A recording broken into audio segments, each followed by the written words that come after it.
पुण्यामधल्या सिंहगड परिसरामधल्या निंबाच नगर परिसरातील परिस्थिती पूर्वपदावर आली आहे। पूर ओसरलेला आहे, मात्र चिखल हा कायम आहे। कालच्या पुरामुळे मोठं नुकसान झालेलं आहे। महत्त्वाची बातमी आपण पाहताय। योगेश बोरसे आमचे प्रतिनिधी अधिक माहिती देतील। योगेश,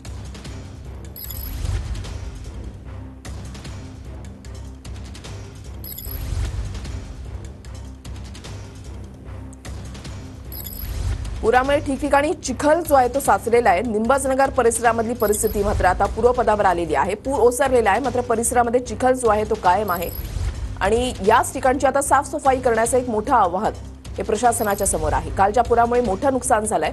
पुण्यामधल्या निंबाचनगर परिसरातील परिस्थिती सध्या पूर्वपदावर आलेली आहे। प्रदीप कापसे आमचे प्रतिनिधी आमच्या सोबत आहेत, अधिक माहिती जाणून घेणार आहोत। प्रदीप, वृषाली, सध्या मी एकतानगर परिसरामध्ये आहे। काल एकतानगर परिसरामध्ये आपण पाहतोय की याच ठिकाणी पाणी जे आहे ते मोठ्या प्रमाणावरती मुळा नदीच्या पात्रामधून शिरलेलं होतं। त्यामुळे या ठिकाणची परिस्थिती जी आहे ती जनजीवन पूर्णपणे विस्कळीत झालेलं होतं। अनेक दुकानांचं, घरांचं नुकसान जे आहे ते काल सुद्धा झालेलं आहे। मात्र आज आपण पाहतोय की इथली परिस्थिती आता पूर्वपदावरती आलेली आहे। आपण हे सामान पाहतोय की जे पाण्यामुळे खरं तर अनेक दुकानं या खरं तर पाण्यामुळे उद्ध्वस्त झालेली होती। दुकानातलं सगळं साहित्य जे आहे ते खराब झालेलं होतं। पार्किंग मधल्या अनेक घरांमध्ये पाणी जे आहे ते शिरलेलं होतं।